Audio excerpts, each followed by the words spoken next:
Bismillahirrahmanirrahim. Assalamualaikum warahmatullahi taala wabarakatuh. Terlebih dahulu saya mengucapkan ribuan terima kasih kepada Dr. Abdul Rahman bin Mahmud. Beliau merupakan pegawai di Jabatan Alam Sekitar yang akan membantu kita pada hari ini. Baik Doktor, sebelum saya pergi lebih jauh, saya Muhammad Hanafi bin Slamat, student master daripada Universiti Kementerian Orang Malaysia. Saya telah diberikan tugasan untuk projek untuk mengadakan online meeting bersama dengan pegawai alam sekitar bagi membincangkan berkenaan environmental management practice, ataupun boleh jugalah berkaitan dengan environmental impact assessment, apa-apa saja yang berkaitan dengan environmental. Kemudian dalam topik dan tugasan yang diberikan ini juga, saya minta juga nanti doktor jelaskan juga selain daripada definisi EIA itu sendiri, kemudian nama praktis yang berlaku di Malaysia umumnya doktor. Jadi tanpa buang masa, saya serahkanlah pada doktor untuk terus memberikan penerangan doktor. Silakan doktor. Terima kasih banyak. Bismillahirrahmanirrahim. Assalamualaikum warahmatullahi wabarakatuh. Selamat pagi, salam sejahtera. Berkongsi bicara tentang penilaian dan penguatkuasaan EIA yang saya kira merupakan satu topik penting dalam pelaksanaan EIA di Malaysia. Sebelum saya menjawab persoalan yang disebutkan moderator kita pada pagi ini, iaitu sebelum kita pergi lebih jauh lagi, saya kira yang paling penting adalah untuk kita faham tentang apakah EIA dan apakah yang dimaksudkan sebagai EIA dan peranan, tujuan dan matlamat EIA itu dilaksanakan dalam konteks Malaysia secara amnya yang telah kita laksanakan selama ini. Pertamanya, bila kita sebutkan tentang EIA, dia merupakan salah satu alat dalam pengurusan alam sekitar yang digunakan secara aktif dalam kalangan negara-negara maju dan juga negara-negara membangun pada ketika ini. Kajian yang dibuat oleh Jennifer Lee pada tahun 2012 begitu ya. Dia menyebutkan lebih dari 80 buah negara, sama ada negara-negara maju dan membangun, telah mengamalkan EIA ini sebagai salah satu prosedur dan perundangan yang penting dilaksanakan di negara-negara mereka. Dan ini jelas menunjukkan bahawa EIA itu merupakan satu tools pengurusan alam sekitar yang penting dan diiktiraf di peringkat antarabangsa. Dan secara definisinya, secara akademiknya EIA itu boleh difahami sebagai satu kajian yang bertujuan untuk meramal, menjangka, menilai kesan-kesan alam sekitar sebelum suatu projek itu dilaksanakan. Dan seterusnya mencadangkan langkah-langkah yang bersesuaian dan efektif bagi mengawal, mengurangkan, menghindarkan pencemaran alam sekitar daripada berlaku semasa peringkat pelaksanaan projek, iaitu meliputi kerja-kerja tanah semasa operasi dan setelah penamatan projek itu dilaksanakan. Jadi apabila kita menyebutkan tentang EIA, dia bukan setakat laporan EIA yang dihantar ke Jabatan Alam Sekitar, lulus dan selesai begitu sahaja, tetapi EIA yang paling penting, dia tidak berhenti setakat itu, dia ada kesinambungannya selepas itu, iaitu semasa pelaksanaan projek, terutama sekali di peringkat kerja tanah, operasi dan juga setelah penamatan projek. Oleh itu yang jelas bagi kita, EIA ini dari segi konsepnya dia diintegrasikan kawalan pemantauan alam sekitar itu dalam the whole life cycle ataupun dalam keseluruhan kitar hayat pelaksanaan sesuatu projek EIA. So itu antara konsep dan matlamat penting yang kita perlu fahami sebagai pelaksanaan EIA di Malaysia. Dan dalam konteks pelaksanaan EIA di Malaysia, kalau kita lihat EIA dilaksanakan lebih daripada 30 tahun di Malaysia, dan dalam tempoh tersebut pelbagai cabaran-cabaran yang telah hadapi bagi memastikan bahawa EIA ini dapat kita laksanakan dengan berkesan. Dan dalam konteks Malaysia, EIA telah dilaksanakan dengan penguatkuasaan Seksyen 34A Akta Kualiti Alam Sekeliling 1974 dan Perintah Kualiti Alam Sekeliling aktiviti yang telah ditetapkan, penilaian kesan kepada alam sekeliling 1987. Itu secara sejarahnya EIA ini telah dilaksanakan.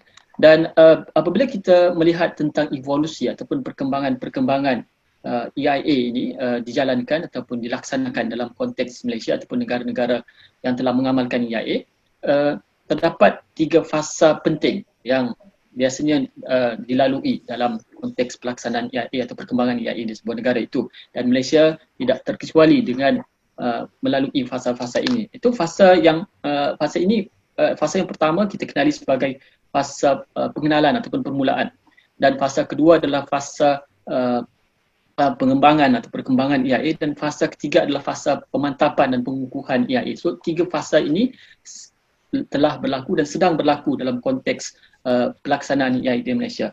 Iaitu kalau saya boleh sebutkan di sini, iaitu dalam konteks pelaksanaan EIA di Malaysia pada fasa permulaan, ya, sekitar awal tahun 1987 dan 1990-an, ya, kita pada ketika itu baru saja melaksanakan EIA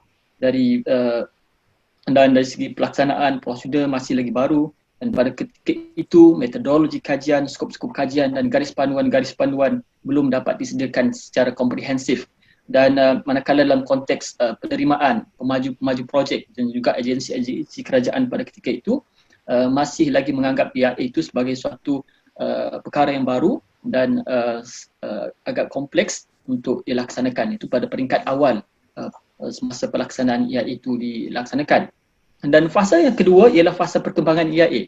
Dan fasa perkembangan EIA ini menunjukkan perkembangan yang pesat dari segi laporan-laporan EIA yang disediakan oleh jurunding dan pemaju projek dalam untuk melaksanakan aktiviti yang ditetapkan dalam EIA. Dan pada ketika itu Jabatan Alam Sekitar telah mula memperkemaskan SOP, prosedur, garis panduan EIA telah diperkenalkan, dan juga telah memberikan penumpuan khusus untuk memantapkan penguatkuasaan EIA di lapangan. So kita telah wujudkan banyak SOP yang kita telah laksanakan pada peringkat fasa perkembangan EIA. Dan seterusnya adalah dari aspek fasa yang ketiga, iaitu fasa yang kita mula memasuki fasa ini, iaitu fasa yang kita sedang lalui sekarang, iaitu di mana fasa ini kita bukan sekadar membicarakan tentang prosedur EIA, perundangan EIA semata-mata, tetapi kita melihat kepada aspek keberkesanan EIA, the effectiveness of EIA itu menjadi salah satu aspek yang besar dalam konteks untuk kita memantapkan pelaksanaan EIA. So tema keberkesanan EIA ini merupakan satu tema penting yang sekarang ini sedang dibincangkan di seluruh dunia dengan persoalan besar sejauh mana pelaksanaan EIA di sesebuah negara itu, kalau dalam konteks Malaysia melebihi 30 tahun, sejauh mana ia telah mencapai keberkesanannya. So itu antara evolusi ataupun fasa-fasa perkembangan EIA di Malaysia. Dan pada hemat saya dalam konteks pelaksanaan EIA pada ketika ini kita telah melaksanakan menguatkuasakan dan terus menguatkuasakan Seksyen 34A Akta Kualiti Alam Sekeliling berkaitan dengan penilaian kesan kepada alam sekeliling, yang juga kita telah menambah baik dari segi aktiviti-aktiviti yang ditetapkan, di mana kita telah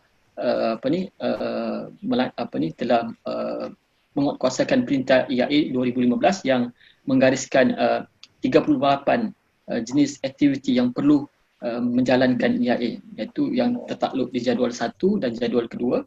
Ada aktiviti yang disenaraikan dan keseluruhannya lebih kurang 38 aktiviti yang tertakluk untuk menjalankan EIA. Dalam konteks pelaksanaan EIA pada hari ini, pada hemat saya EIA telah dilaksanakan berdasarkan dan mematuhi international EIA best practice ataupun amalan-amalan EIA peringkat antarabangsa, dan kita berada pada landasan yang betul, dan tinggal lagi kita perlukan pemantapan itu secara berterusan untuk memastikan keberkesanan EIA ini dapat dilaksanakan dengan baik. Alhamdulillah, terima kasih banyak Doktor di atas penjelasan berkenaan dengan definisi EIA itu sendiri secara ringkasnya, dan Doktor juga telah menerangkan berkaitan dengan fasa-fasa yang berlaku lah dalam tempoh pelaksanaan EIA tersebut. Okey Doktor, saya ada lagi satu soalan last. Kita cuba ringkaskan kita punya perbincangan pada hari ini.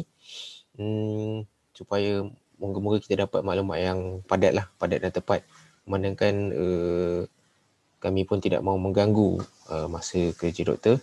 Okey doktor, kita telah sedia maklum berkenaan dengan EIA ni telah berkuat kuasa dengan lamanya di Malaysia ni, terutamanya bagi sektor-sektor pembinaan ni. Dan cuma kalau boleh doktor berikan sedikit ulasan ataupun komen berkenaan dengan keberkesanan pelaksanaan EIA inilah, terutamanya di Malaysia. Apakah positif impact yang telah berlaku hasil daripada pelaksanaan EIA inilah. Kita minta doktor cuba bentangkan. Silakan doktor. Saya harap saya punya line okey sebab tadi ada signal saya punya koneksi tak berapa bagus. Tapi saya cuba. Okey, seperti yang soalan yang diajukan oleh saudara moderator tadi berkaitan dengan harapan kita untuk melihat keberkesanan EIA itu dapat dilaksanakan dan tercapai dengan baik, ya. So bila kita sebutkan tentang keberkesanan EIA, ya, kalau secara akademiknya memang paling lebar dibincangkanlah. Cuma ada pengkaji yang menyebut ada 3 indikator penting untuk kita melihat keberkesanan EIA di sesebuah negara, iaitu pertama ialah dari aspek pembangunan capacity building, itu yang paling penting lah. Yang keduanya ialah dari aspek kualiti laporan EIA sebagai indikator keberkesanan EIA, dan ketiga yang sangat penting juga adalah kejayaan pelaksanaan langkah-langkah kawalan alam sekitar semasa pelaksanaan projek EIA. So 3 indikator penting ini menjadi pengukur ataupun perkara penting untuk kita memastikan keberkesanan EIA itu dicapai. Okay, saya pergi kepada yang pertama, iaitu tentang pembangunan kapasiti. Dalam konteks hari ini, Jabatan Alam Sekitar, terutama di bahagian penilaian, kita sentiasa melihat kembali tentang prosedur-prosedur EIA yang sedang kita laksanakan, sama ada ia mempunyai masalah atau cabarannya. So kita cuba pertingkatkan dari masa ke semasa. Dari aspek perundangan perintah EIA misalnya, kita juga telah melihat dan tengah mengkaji untuk membuat beberapa pindahan, sama ada menggugurkan aktiviti-aktiviti sedia ada ataupun menambah lagi aktiviti-aktiviti yang diperlukan untuk menjalankan kajian EIA. So itu antara perkara-perkara yang sedang kita bangunkan. Dalam konteks menambah baik sistem jurunding EIA, sekarang kita telah juga lancarkan sistem MySet, di mana jurunding EIA boleh membuat pembaharuan dan pendaftaran EIA melalui secara dalam talian, masih baru lagi, dan kita telah lancarkan, dan ini saya kira boleh dimanfaatkan dalam tempoh-tempoh kita menghadapi situasi ataupun krisis yang mungkin menyukarkan untuk kita berkomunikasi secara dekat. Dan seterusnya kita juga melihat dalam konteks pembinaan kapasiti pegawai-pegawai yang memproses laporan EIA dan juga membuat penguatkuasaan. Kita mengimpikan pegawai-pegawai EIA ini mempunyai ilmu dan kemahiran yang spesifik dalam semua bidang. Kita tidak perlu mungkin dapat menguasai keseluruhan bidang. Kalau keseluruhan bidang kita boleh kuasai itu memang hebatlah, memang bagus kan. Tapi sekurang-kurangnya seorang pegawai itu dia mesti ada kompetensi ataupun kemahiran dia dalam bidang-bidang yang spesifik. Contohnya dalam bidang pemodelan alam sekitar, air quality modeling, seorang dalam water quality modeling, seorang lagi dalam soil erosion, seorang lagi dalam quantitative risk assessment dan sebagainya. Dan ini saya kira perlu dilihat dalam aspek latihan yang berterusan, kerana saya rasa dalam konteks dalam Jabatan Alam Sekitar itu EIA ini satu unit yang sangat unik sendiri, dan dia sebab kita deal dengan pelbagai penemuan-penemuan baru ataupun ilmu-ilmu baru dalam bidang alam sekitar yang sentiasa berkembang. Tahun ini dan tahun depan mungkin berbeza, ada skop-skop kajian yang bertambah. Contohnya climate change, kan kita kalau ikut saranan United Nations, kita perlu masukkan climate change ini sebagai salah satu aspek konsep ataupun satu di dalam EIA, sebahagian berkajian EIA. So adakah kita sudah berupaya untuk melihat ini sebagai satu perkara yang penting, dan itu saya rasa penting untuk kita tambah baik dari segi latihan, dan juga bukan sekadar latihan, mungkin pegawai-pegawai yang telah mencapai memproses laporan 50 lebih daripada 50 atau 100 laporan EIA ini, mungkin ada beberapa penanda aras diberikan kepada mereka untuk mereka ini kekal dalam EIA dan dapat memberikan sumbangan yang baik kepada jabatan alam sekitar.